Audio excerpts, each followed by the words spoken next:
Even देखते guys आपके लिए कि आपके आने वाले 15 डेज आपके लव लाइफ के लिए कैसे रहेंगे। देखते हैं आपके लव लाइफ के लिए आने वाले 15 डेज जो है कैसे रहेंगे।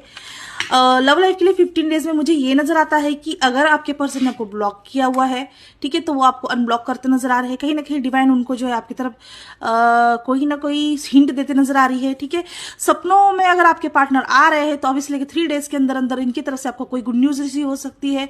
यस, आपके पार्टनर ना किसी से आपके बारे में बातचीत कर रहे हैं, ठीक है, ये बात आपको सुनाई दे सकती है कि वो किसी से डिस्कस कर रहे हैं, ठीक है। यस, एंड मुझे लगता है कि यहाँ पर 15 डेज में कॉल कम्युनिकेशन रिसीव हो सकता है, बातचीत आपकी हो सकती है, ये एनर्जी आ रही है मुझे। यस, मुझे ऐसा लगता है कि आपके बीच में डिस्टेंस है ना, ट्रैवल करके आप एक दूसरे को मिलते हो, या फिर ये पर्सन कहीं ना कहीं आपसे दूर रहते हैं, ये भी लगता है मुझे। बट इनको ना कहीं एक अपॉर्चुनिटी चाहिए, एक सही समय चाहिए ताकि आपके लिए एक बोल्डली मूव कर पाए। यस,